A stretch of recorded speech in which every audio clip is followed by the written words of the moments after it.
Okay, चलिए शुरू करें। गुड मॉर्निंग, कैसे हैं सब?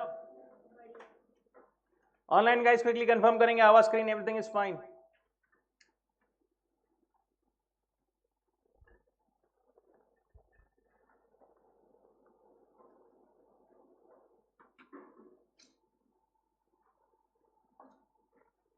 Can you quickly confirm in the chat box?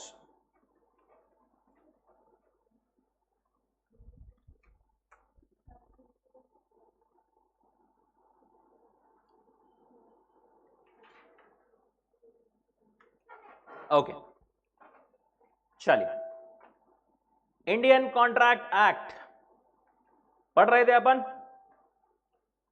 Indian contract act पे जाने के पहले एक बार वापस से, इसके पहले क्या पढ़ा था अपन ने? Indian regulatory framework. Indian regulatory framework में अपन ने पढ़ा था what is law. What is law? Set of obligations and duties imposed by the government for securing welfare and justice of the society, right? sources of law क्या क्या थे अपने पास में?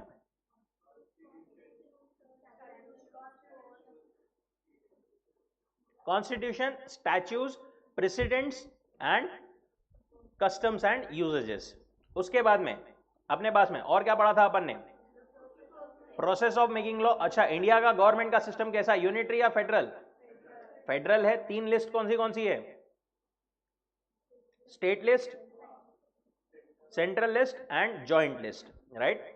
उसके बाद में प्रोसेस ऑफ मेकिंग लॉ सबसे पहले क्या आता है? उसके बाद में assent of the president and lastly notification in the official gazette. उसके बाद में क्या पढ़ा था अपन ने? Types of law. Types of law कितने हैं? कौन से?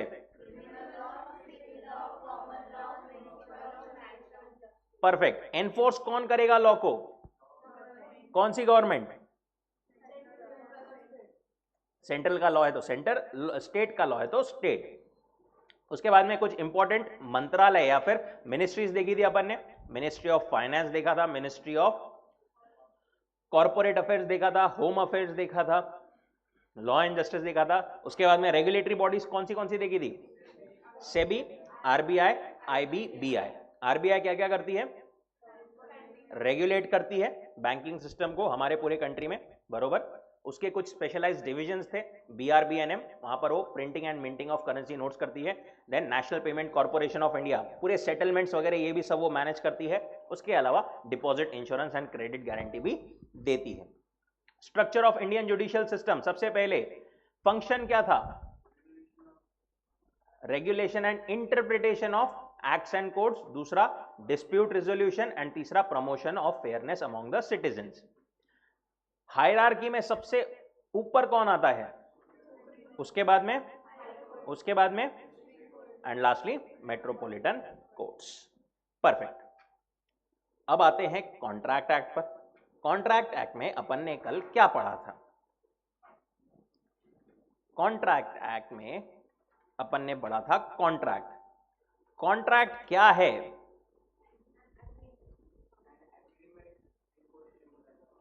An agreement which is enforceable by law. That is contract कौन सी चीजों को मिलकर के बनता है? Agreement plus enforceability. इन दोनों में से फर्दर क्लासिफिकेशन किसका था? अग्रीमेंट का। अग्रीमेंट कैसे बनता है? प्रॉमिस और set of promises forming consideration for each other, right? And lastly promise और set of promise कैसे बनता था? by proposal plus acceptance। Perfect, यहां तक ठीक।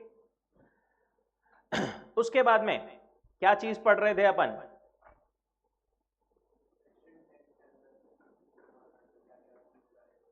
अच्छा, यहां पर एक और चीज पहले बताओ। अगर मैं बोलूं अग्रीमेंट, या मैं बोलूं प्रॉमिस तो वो बनता है प्रपोजल प्लस एक्सेप्टेंस है। अगर मैं बोलूं अग्रीमेंट, इसके 3 एलिमेंट्स कौन से हैं?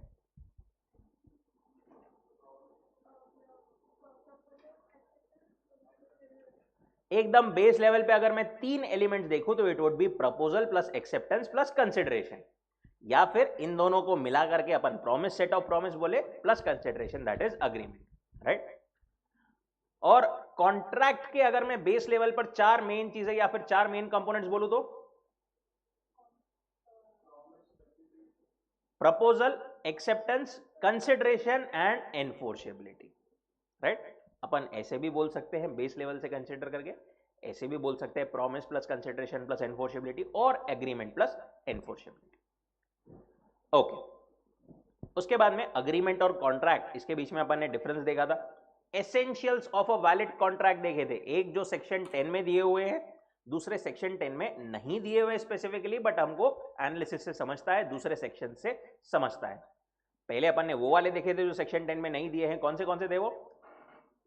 2 पार्टीज होना जरूरी है कोई भी कॉन्ट्रैक्ट में। दूसरा, पार्टीज का इंटेंशन लीगल ऑब्लिगेशन क्रिएट करने के लिए होना चाहिए। कोई भी सोशल ऑब्लिगेशन वाला कॉन्ट्रैक्ट या फिर अग्रीमेंट कॉन्ट्रैक्ट में नहीं बन सकता है, it can not be a valid contract. उसके बाद में other formalities, in certain cases अगर कोई और लॉ कोई और फॉर्मेलिटीज कंप्लाई करने के लिए बोलता है तो that must be complied with. Certain होना चाहिए contract, certainty of meaning is very much necessary.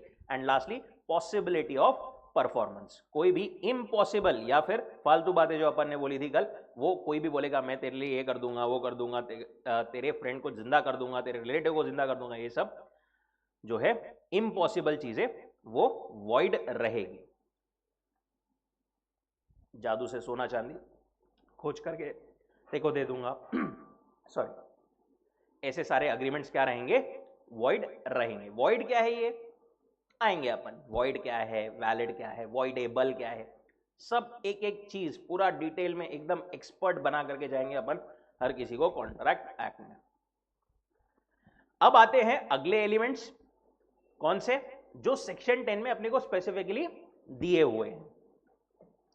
सबसे पहला उसमें क्या आता है? ऑफर एंड एक्सेप्टेंस, या फिर अपन बोले उसको offer plus acceptance plus consideration, जो कि बनता है अग्रीमेंट। तो बेस लेवल पर अगर अपन देखें तो ऑफर एंड एक्सेप्टेंस ये होना जरूरी है। An agreement is the first essential element and every promise or set of promise forming consideration for each other makes an agreement, right? और agreement कैसे बनता है? It is outcome of offer and acceptance for consideration. तो offer and acceptance ये होना तो must है कोई भी कॉन्ट्रैक्ट के लिए, तभी कॉन्ट्रैक्ट बन पाएगा। एग्जाम्पल अपन ने देखा था कल, ए बी को बोलता है क्या तू मेरे को तेरी कार बेचेगा? ये क्या है? ऑफर है, ए ने दिया हुआ बी को, बी चाहे तो एक्सेप्ट कर सकता है, बी चाहे तो रिजेक्ट कर सकता है, राइट? या बी भी दे सकता है डायरेक्टली ए को, बोले तू मेरी कार खरीदेगा क्या? ऐसा दिया तो बी ऑफर दे रहा है, एक्सेप्ट किसको करना पड़ेगा? ए को, ठीक है। ऑफर एंड एक्सेप्टेंस ये तो हमारे पास में बेस लेवल पर कोई भी चीज जरूरी है। Without offer and acceptance there can not be a contract. दूसरी चीज, फ्री कंसेंट। फ्री कंसेंट मतलब क्या? 2 वर्ड से मिलकर के बन रहा है, फ्री एंड कंसेंट। दोनों का मतलब अपन देखते हैं। सबसे पहले जाते हैं कंसेंट पर, ठीक है। कंसेंट मतलब क्या होता है आपके हिसाब से? एकदम रॉ लैंग्वेज में, बिना पढ़े, जो आपको लगता है।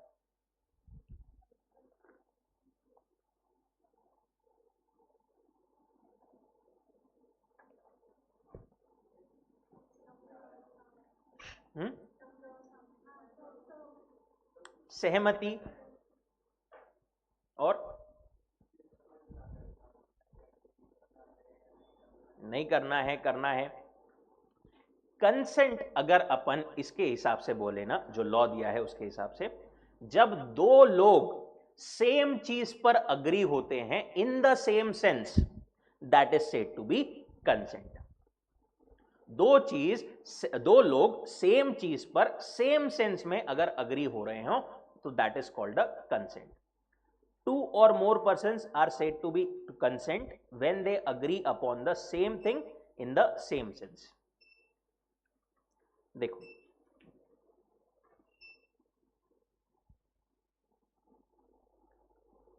ए ने बी को बोला मैं तेरे को ऑयल बेचूंगा, राइट? ए समझ रहा है कोकोनट ऑयल, बी समझ रहा है मस्टर्ड ऑयल। क्या यहां पर सेम चीज पर अग्री हुए हैं? ऑयल पे अग्री हुए हैं बट सेम सेंस में अग्री हुए हैं क्या? ये कुछ और समझ रहा है, वो कुछ और समझ रहा है। Can this be said to be a consent? Not at all. A ने बी को बोला ए के पास में 5 कार है, कौन सी है? BMW, मर्सिडीज, वैगनआर और थार और एक कोई तो भी ह्युंडई की गाड़ी है। ए बोला बी को क्या तू मेरी कार खरीदेगा 5 लाख रुपए में? बी बोला बिल्कुल खरीदूंगा। बी समझ रहा है ये 5 लाख रुपए में मेरे को BMW बेच रहा। ए क्या सोच रहा है? मैं इसको 5 लाख रुपए में मेरी वैगनआर बेच रहा। क्या यहां पर कंसेंट बोली जाएगी? Not at all, because 2 persons are not agreeing on the same thing in the same sense. Same sense पर वो अग्री नहीं कर रहे हैं। सेम सेंस तो देखा अपन ने।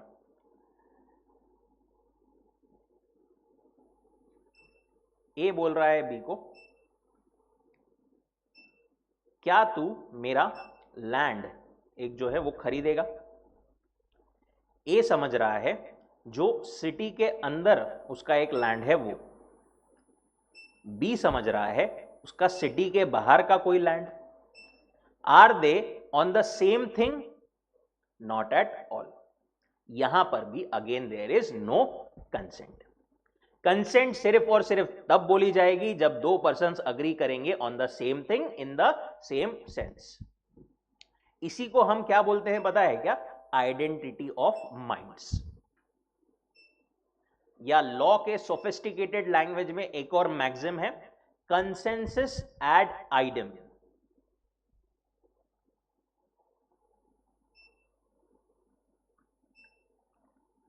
That is meeting of minds or identity of minds or agreeing upon the same thing in the same sense.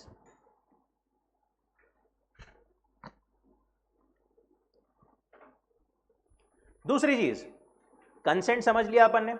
ये कंसेंट कैसी होना चाहिए? फ्री होनी चाहिए। फ्री मतलब फुकट में मिली हुई क्या? नहीं। फ्री कंसेंट मतलब क्या है? A consent is considered to be free when it is not caused by coercion, undue influence, fraud, misrepresentation और मिस्टेक। अगर कंसेंट जो है वो coercion, undue influence, fraud, misrepresentation या मिस्टेक इन 5 चीजों से अफेक्ट हुई है तो it is not a free consent. Sir ये सब क्या है? Coercion, undue influence, fraud, misrepresentation, mistake दिया है अपने को यूनिट 3 में। पूरा डिटेल में एक एक चीज पर 2-2, 3-3 पेजेस दिए हैं। नहीं सर अभी बताओ, ठीक है थोड़ा सा सुनो। कोएर्शन, कोएर्शन मतलब क्या? ए ने बी को बोला क्या तू तेरी कार BMW, जो BMW तेरी कार है वो कार 10 लाख रुपए की है वैसे अभी मार्केट में, क्या तू मुझे वो कार 1 लाख रुपए में बेचेगा? बी क्या बोला? पागल है क्या? ऑब्वियसली 10 लाख की कार 1 लाख में, बावला समझा क्या? ए ने क्या किया? गन निकाल के रख दिया उसके सामने। अब बेचेगा कि नहीं? अरे बोले ले जा, फ्री में ले जा भाई, जान से बढ़ के थोड़ी है कुछ, राइट? यहां पर ए ने क्या किया है? जबरदस्ती सामने वाले को कुछ तो भी फोर्स करके कॉन्ट्रैक्ट में एंटर करवाया है। हियर द कंसेंट, बी ने कंसेंट कर लिया है, ले जा भाई कार, ठीक है 1 लाख में ले जा, बट ये कंसेंट कैसे आई है? कोएर्शन से आई है। और इसको अपन फ्री कंसेंट नहीं बोल सकते, इसको अपन फ्री कंसेंट नहीं बोल सकते।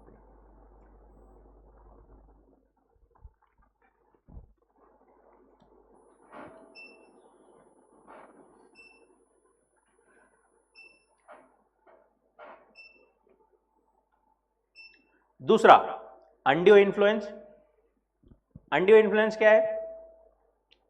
अनड्यू इन्फ्लुएंस सिंपल शब्दों में बोलूं तो मैं इमोशनल ब्लैकमेल।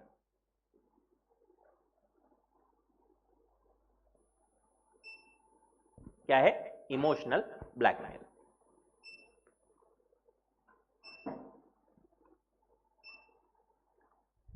ए ने अपने फ्रेंड को बोला, करीबी फ्रेंड को बोला, क्या तू तेरी प्रॉपर्टी मेरे नाम करेगा या करेगी? बी बोला नहीं, काय को करूंगा या करूंगी। ए बोला अगर तूने नहीं किया तो मैं अपनी नस काट लूंगा। बरोबर, दोनों में रिलेशन बहुत गहरा था, राइट। बी ने सोचा यार ऐसा थोड़ी होने दे सकता हूं मैं, उसने प्रॉपर्टी उसके नाम पर कर दिया, कंसेंट कर लिया बी ने। बट यहां पर कंसेंट कैसी थी? Caused by undue influence. अब ये क्या होता है, कैसा रिलेशन पार्टीज में, कैसा, सब है अपने को डिटेल में आगे।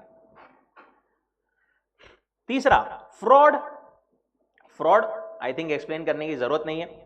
अगर किसी ने, फॉर एग्जाम्पल एक बिल्डर ने बोला कि ये फ्लैट मैं बेच रहा हूं आपको 3 BHK का फॉर 75 lakhs। मिस्टर ए ने बोला ठीक है खरीद लेता हूं, उसने पैसे दे दिया। बाद में बिल्डर ने जो फ्लैट दिया वो एक्चुअली 3 नहीं, वो कितना था? 1 BHK था। यहां पर बिल्डर ने क्या किया है? फ्रॉड किया है, राइट। अगेन यहां पर ए की कंसेंट इज नॉट फ्री।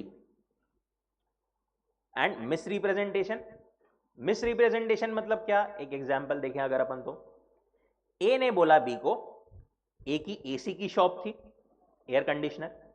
ए ने बोला बी को ये जो एसी है ये 1.5 टन का है, इसके अंदर कॉपर का मटेरियल लगा हुआ है।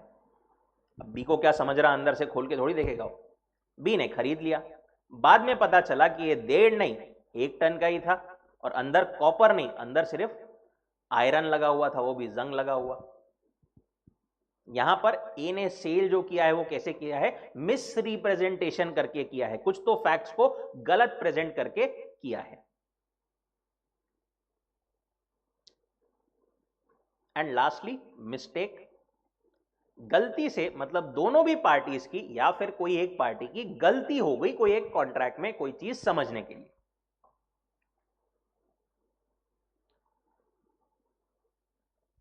For example,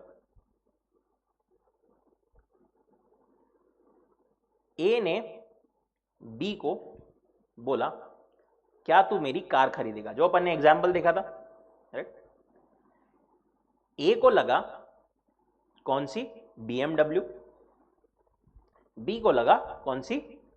Mercedes. यहां पर दोनों पार्टीज ने, ऐसा कोई उनका इंटेंशन नहीं था गलत करने का या फ्रॉड करने का, मिसरिप्रेजेंटेशन करने का, बट उनकी कुछ तो भी गलती हो गई है समझने में, ठीक है, गलत फहमी हो गई है समझने में, दैट इज मिस्टेक। अब मिस्टेक्स के भी फर्दर टाइप्स है, डिटेल्स है, वो सब अपने को आएंगे आगे। देखो बताओगे आपको छोटा सा यूनिट नंबर 3 में अपने पास में essentials of a valid contract, जो अभी अपन पढ़ रहे हैं ना 1-1.5 पेजेस में, उस पे पूरा का पूरा अपना यूनिट ही है। Unit number 3, other essential elements of a contract, capacity, उसमें फ्री कंसेंट में coercion, undue influence, fraud, misrepresentation, mistake, etcetera etcetera, सब कुछ है अपने पास। ओके, एग्जाम्पल 11, वही कार वाला अपन ने देखा।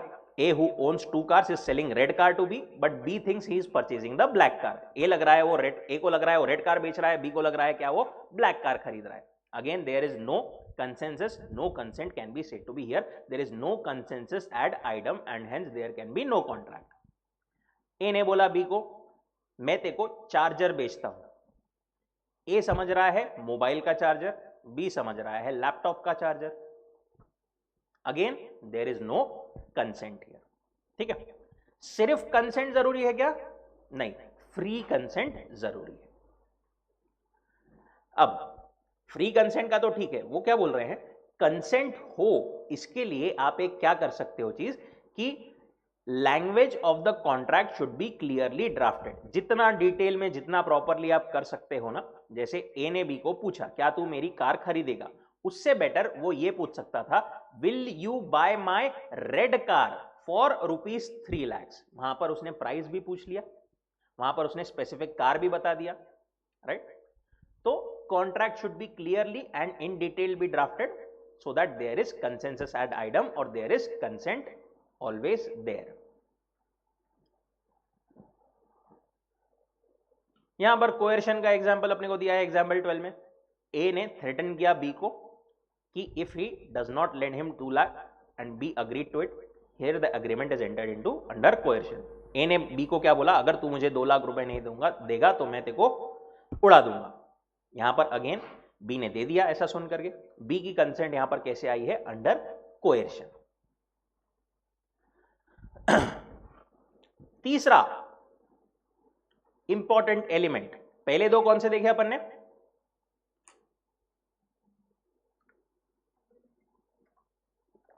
अग्रीमेंट या ऑफर एंड एक्सेप्टेंस, दूसरा फ्री कंसेंट. तीसरा capacity of the parties. Capacity of the parties मतलब एलिजिबिलिटी. एक कॉन्ट्रैक्ट कोई भी कर सकता है क्या? नहीं, उसकी भी लॉ ने एलिजिबिलिटी दी है कि कॉन्ट्रैक्ट कौन कर सकता है, कौन नहीं कर सकता है, ये सारी चीजें. Capacity means the legal ability. Legally जिसको अलाउ किया गया है वो कौन है, means the legal ability of a person to enter into a valid contract. Section 11 specifies that every person is competent who, पहली चीज इज एज ऑफ मेजॉरिटी. जो 18 साल या उसके ऊपर है सिर्फ और सिर्फ वो पर्सन ही कॉन्ट्रैक्ट कर सकता है. मेजॉरिटी की एज इंडिया में 18 ईयर्स है, right.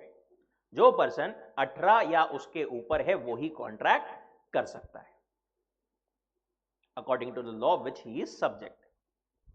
According to law which he is subject मतलब जिस लॉ के अंडर वो गवर्न होता है. जैसे अपन इंडिया में रहते तो अपन इंडियन लॉ के हिसाब से गवर्न होंगे, बरोबर.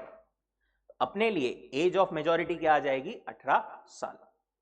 आप सब लोग कर सकते हो क्या कॉन्ट्रैक्ट? सब लोग 18 के नीचे ही है, perfect. Refers qualification A refers to age of a contracting person. The person entering into the contract must be 18 years of age. Person below 18 years are considered minor and therefore incompetent to contract. Minor person, minor जो है वो contract में enter नहीं कर सकता. He is incompetent. वो eligible ही नहीं है contract करने के लिए. For example, एक minor ने मिस्टर ए से, मेजर से पैसा लिया. कितने? 15,000 रुपए कैश में, ठीक है. बाद में जब ए उससे मांगने आया पैसे दे दे, माइनर ने क्या बोला, कौन से पैसे, मैंने तो पैसे लिए ही नहीं थे. क्या ए कुछ कर सकता है? ए कोर्ट में भी गया तो कोर्ट वाला क्या बोलेगा, कोर्ट वाला मतलब जज साहब उसको क्या बोलेंगे कि तूने कॉन्ट्रैक्ट किसके साथ में किया था, माइनर के साथ में. उसके साथ में कॉन्ट्रैक्ट हुआ, इसका मतलब कॉन्ट्रैक्ट हुआ ही नहीं. कॉन्ट्रैक्ट हुआ ही नहीं तो ये 15,000 भी तेरे तूने दिए ही नहीं, कुछ भी नहीं हुआ, तेरे को कोई उससे पैसा वापस नहीं मिल सकता. मैं आइडिया नहीं दे रहा माना तुमको, पर अपन इस पे आएंगे और डिटेल में. बहुत सारी प्रोविजंस है माइनर की भी मस्त, और वहां पर तुमको आइडिया मतलब डिटेल्स मिलेगी.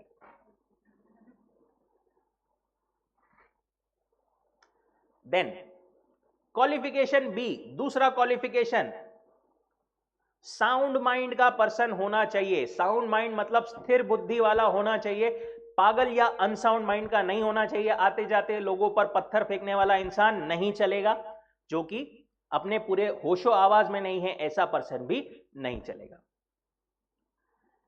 Requires a person to be of sound mind. Sound mind का मतलब यहां पर वो क्या बोल रहे हैं, he should be in his senses so that he understand the implications of the contract at the time of entering into contract। जब वो कॉन्ट्रैक्ट कर रहा है ना, तब वो अपने पूरे होशो आवाज में रहना चाहिए, so as to understand कि मैं ये कॉन्ट्रैक्ट कर रहा हूं, इसमें मेरी क्या ड्यूटीज रहेगी, इसके मेरे ऊपर क्या परिणाम रहेंगे, क्या इंप्लीकेशंस रहेंगे, ये सब समझने की अगर वो हालत में है तो ही उसको साउंड माइंड का बोला जाएगा, राइट।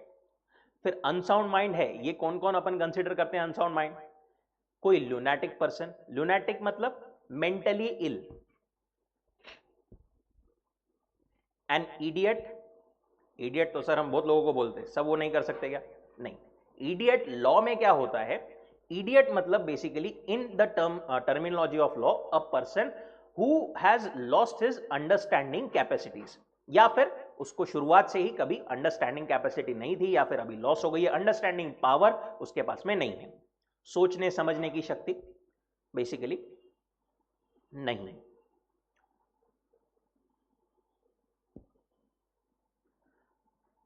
उसके अलावा ड्रंकन पर्सन, पिया हुआ इंसान, क्या पिया हुआ? शरबत नहीं,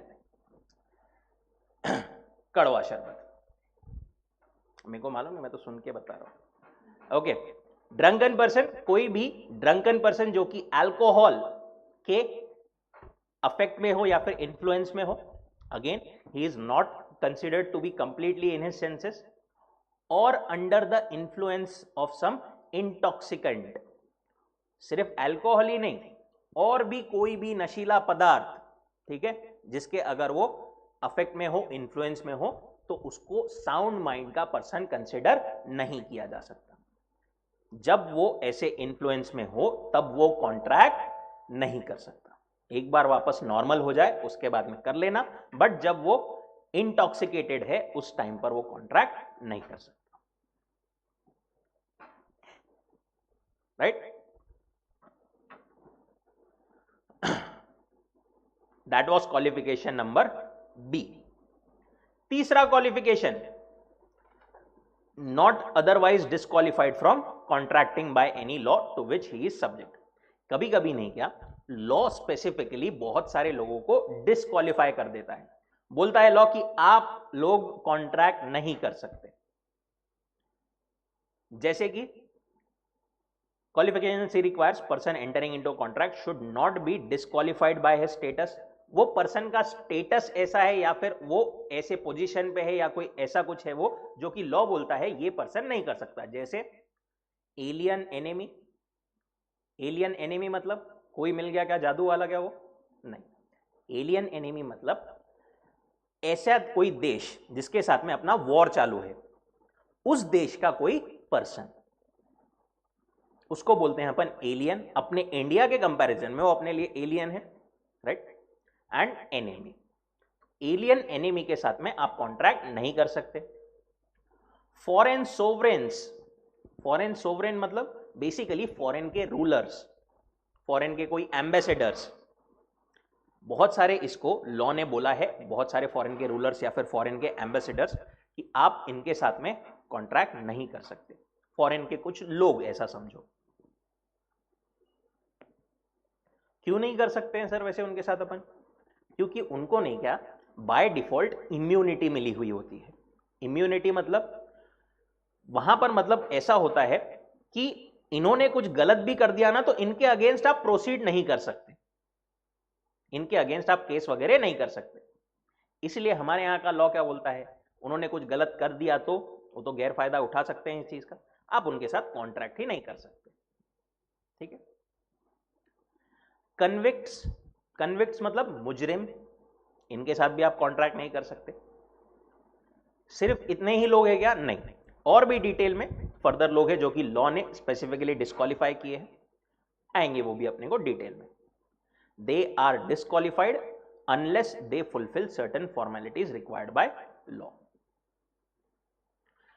कोई भी इनकॉम्पिटेंट पर्सन के साथ में, दैट इज अबाउट 3 वाले जो अपन ने देखे, उनके साथ में अगर कॉन्ट्रैक्ट एंटर किया गया तो कॉन्ट्रैक्ट वैलिड रहेगा नहीं, contract will not be valid. Contract entered by persons not competent to contract are not valid.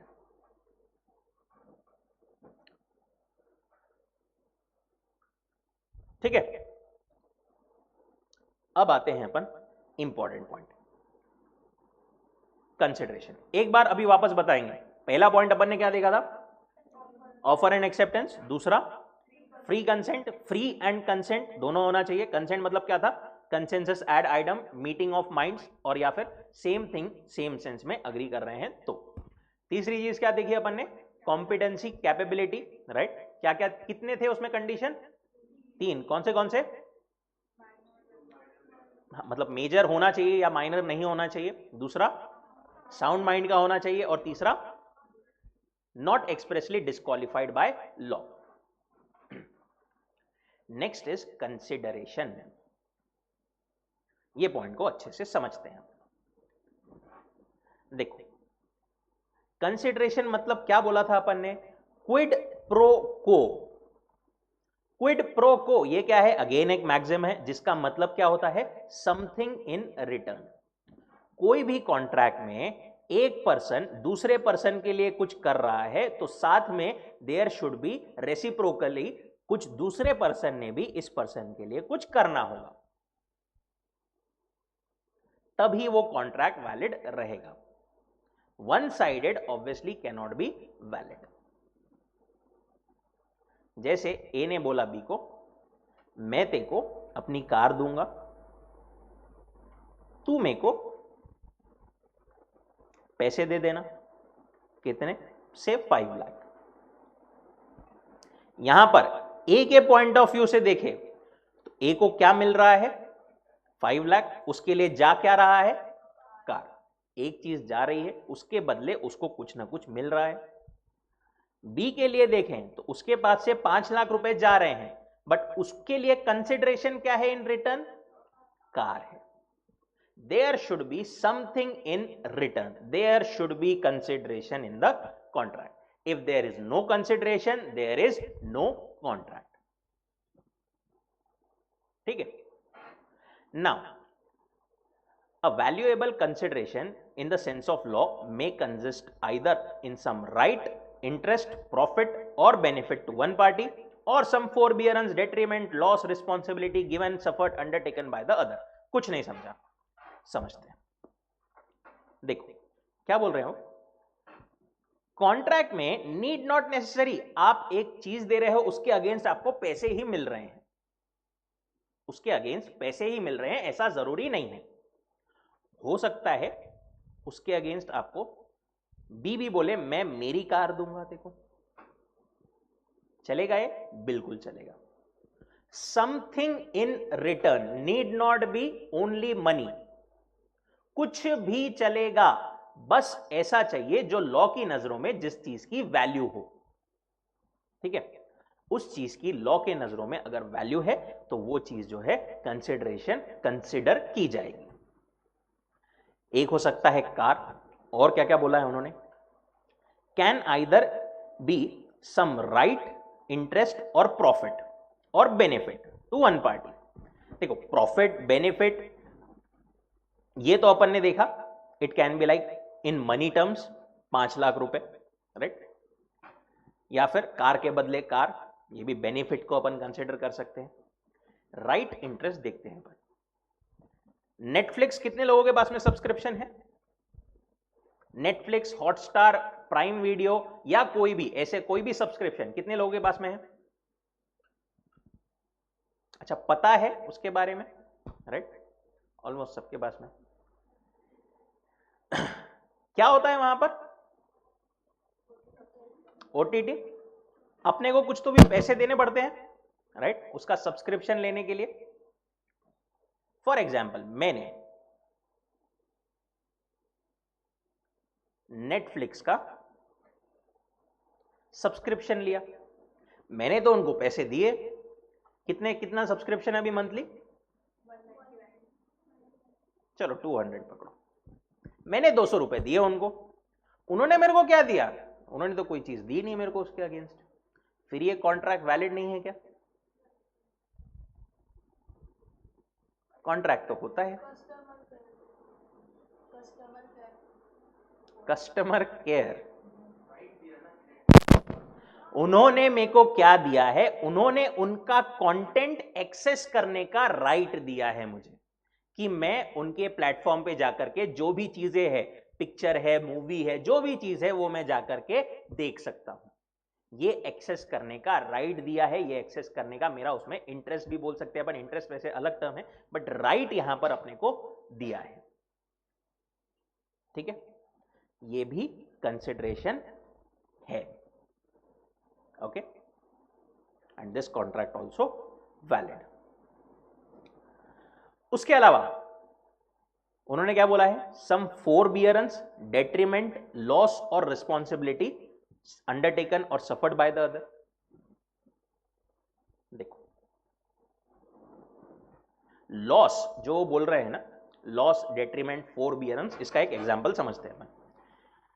ध्यान से देखना, ये अपने को बहुत बार आगे रेफरेंसेस आएगा। मेरा नहीं क्या, सीए केएसए का, ऐसे ही मैं इनोवेशन वगैरह कर रहा था इधर उधर चीजों में, सॉफ्ट ड्रिंक्स में। मैंने नहीं क्या, एक सॉफ्ट ड्रिंक बनाई, सॉफ्ट ड्रिंक नहीं एग्जैक्टली, एक सोडा बनाया, जीरा सोडा। ठीक है, केएसए जीरा सोडा। मेरा प्रोडक्ट धीरे धीरे बहुत फेमस होने लग गया, राइट। मैंने सोचा इसको अब लार्ज लेवल पर अपने को क्या करना है, लॉन्च करना है। पुणे, मुंबई, ये 2 जगह मैंने सिलेक्ट की। मैं बोला यहां पर अपने को अब ये लॉन्च करना है बड़े लेवल पर, बहुत ज्यादा प्रोडक्शन करके। ये चीज किसके ध्यान में आई पता है क्या? पेप्सी को, कोको कोला वालों के पास में, उनको ध्यान में आई। उनको क्या लगा, अगर सर अभी ये लॉन्च कर देंगे तो अपने जो प्रोडक्ट्स अभी दुकानों में पड़े हैं, जो दुकानों में रखे हैं, वो प्रोडक्ट्स अपने तो बिकेंगे ही नहीं। जीरा सोडा का मार्केट बहुत ज्यादा अभी बूम पे है, बहुत फेमस हो रहा है प्रोडक्ट। उन लोगों ने क्या किया, वो लोग मेरे पास आए। उन्होंने क्या बोला, बोले कौशिक सर एक काम करो प्लीज, आप है ना अपना जीरा सोडा अभी लॉन्च मत करो, आप उसको 2 मंथ के बाद में, आफ्टर 2 मंथ्स, 2 महीने के बाद में लॉन्च करो। मतलब तब तक क्या होगा, बोले तब तक हम लोग हमारा प्रोडक्शन वगैरह एडजस्ट कर लेंगे, जो एग्जिस्टिंग प्रोडक्ट है वो मतलब दुकानों से बिक जाएगा, हम बाद में कम बेचेंगे वो दुकानों पर, सो दैट आपका प्रोडक्ट भी रहे। बट अगर आप अभी लॉन्च कर दोगे तो हमारा प्रोडक्ट बिकेगा ही नहीं, आप अभी लॉन्च उसको मत करो 2 महीने तक। बोला बदले में मेरे को क्या मिलेगा, इसके लिए हम आपको दे देंगे पूरे 10 लाख रुपए। ठीक है, मैं बोला ठीक है, मैं ये प्रोडक्ट लॉन्च नहीं करता 2 महीने के लिए।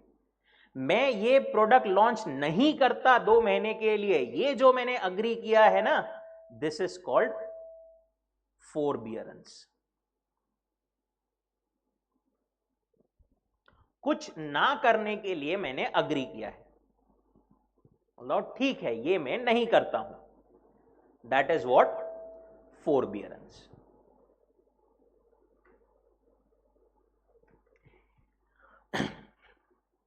इसी को मैं लॉस कंसिडर कर सकता हूं, इसी को मैं डेट्रीमेंट कंसिडर कर सकता हूं। डेट्रीमेंट मतलब मेरे अगेंस्ट कुछ तो भी है बट मैंने एक्सेप्ट किया है।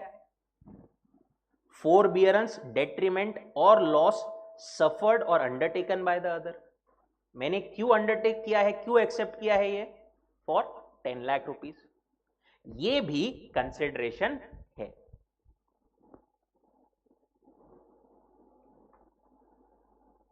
यहां पर पेप्सी को या कोको कोला वालों ने मुझे क्या दिया है, 10 लाख रुपए। मैंने उनको क्या दिया है, फोरबियरेंस,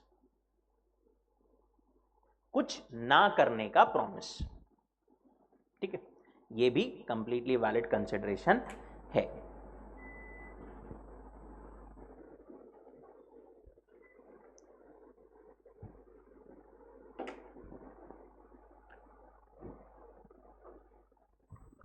रिस्पॉन्सिबिलिटी क्या हो सकती है, एक और चीज इसमें, some right, interest, profit, benefit accruing to party or some forbearance, detriment, loss or responsibility given, suffered, undertaken by the other. For example, insurance का कॉन्ट्रैक्ट, इंश्योरेंस का कॉन्ट्रैक्ट में क्या होता है, अपन उनको क्या पे करते हैं, इंश्योरेंस का कॉन्ट्रैक्ट, इंश्योरेंस पता है क्या सबको, देखो इंश्योरेंस में क्या होता है, एक कंपनी रहती है, बेसिकली वो क्या बोलती है, हम आपको अगर लॉस हुआ कभी भी, जो भी चीज का अपन इंश्योरेंस करवाते हैं, अगर आपको कभी भी लॉस हुआ तो हम आपका लॉस जो है वो भर करके दे देंगे। फॉर एग्जाम्पल मेरी शॉप है, शॉप का मैंने इंश्योरेंस करा के रखा है, फायर इंश्योरेंस, कभी भी अगर वहां पर फायर लगी तो कंपनी जो है वो मेरे को लॉस जो भी होगा वो भर करके दे देगी। इसके लिए मेरे को क्या करना पड़ता है, उनको पीरियोडिकली प्रीमियम पे करना पड़ता है, पैसे देना पड़ता है, राइट, कुछ तो भी एक प्रीमियम उनको देना पड़ता है, it is called a premium, जो पीरियोडिकली, वो जैसा भी मंथली या ईयरली होता है, अकॉर्डिंग टू द पॉलिसी का अमाउंट कितना है वो कैलकुलेट करके होता है, राइट। अब मैं इनको प्रीमियम दे रहा हूं, बरोबर, उसके अगेंस्ट कंपनी मुझे क्या दे रही है, कंपनी मुझे भरोसा या रिस्पॉन्सिबिलिटी ले रही है कि भाई अगर तुम्हारा लॉस होता है तो हम खड़े हैं, हम तुमको भर करके दे देंगे, हम तुम्हारा लॉस भरपाई करके दे देंगे। Some right, interest, profit, benefit, forbearance, detriment, loss, responsibility given, suffered और undertaken, वो उन्होंने accruing to one और loss responsibility suffered by the other, वो सिर्फ बोलने का, उनका लिखने का तरीका है। एक पार्टी के पास से कुछ जा रहा है, दूसरे के पास में कुछ आ रहा है, दूसरों के नजरों से देखो अपन तो उसके पास में भी कुछ आ रहा है, कुछ जा रहा है, उस सेंस में उन्होंने बोला है, दोनों के व्यू से।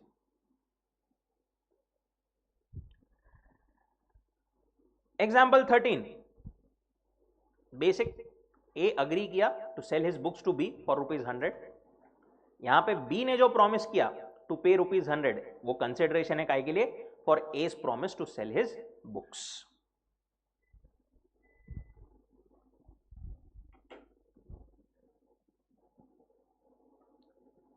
ए promise to sell books,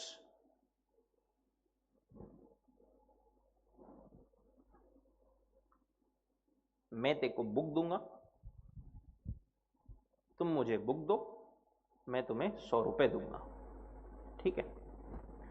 B के लिए ये बुक कंसिडरेशन है और ए के लिए ₹100 कंसिडरेशन है। कंसिडरेशन समझा क्या, ठीक है। देखो अपन एकदम बेसिक्स में है अभी कॉन्ट्रैक्ट एक्ट के, बेसिक्स अगर अपने एकदम अच्छे से हो जाए ना, अपने को आगे का पार्ट बहुत इजी हो जाता है, इसलिए अपन बहुत धीरे धीरे एक एक पॉइंट पर डिटेल में सब कुछ जा जाके कर रहे हैं।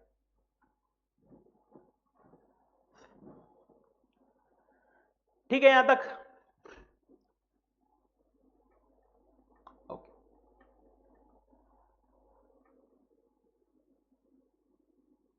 एक काम करते हैं, आगे का बाद में पढ़ते हैं, पहले कुछ लिखते हैं, निकालो book pen.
Differentiate between contract and agreement.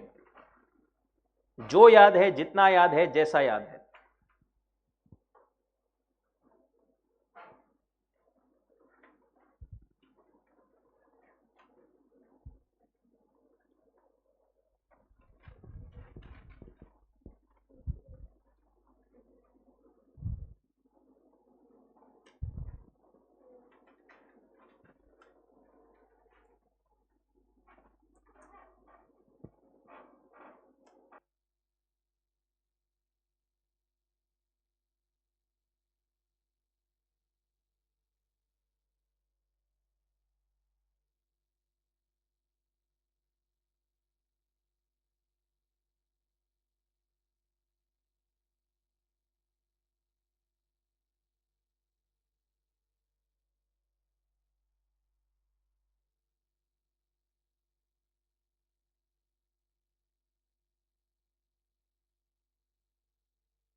हुआ क्या, जमा क्या? कितने पॉइंट्स लिखे? 3, 4, 2, 2, 2 पॉइंट्स। अच्छा, पहले याद करते हैं क्या क्या पॉइंट्स याद आ रहे हैं। मीनिंग क्या था उसका? Enforceable by law. And agreement क्या था? प्रॉमिस और set of promises for consideration, right. दूसरा पॉइंट और क्या था वहां पर? Scope narrow and wider. Narrow scope किसका है? कॉन्ट्रैक्ट का। वाइडर स्कोप किसका है? अग्रीमेंट का। क्यों? क्योंकि उसमें सोशल अग्रीमेंट्स भी आते हैं। और एक पॉइंट क्या था?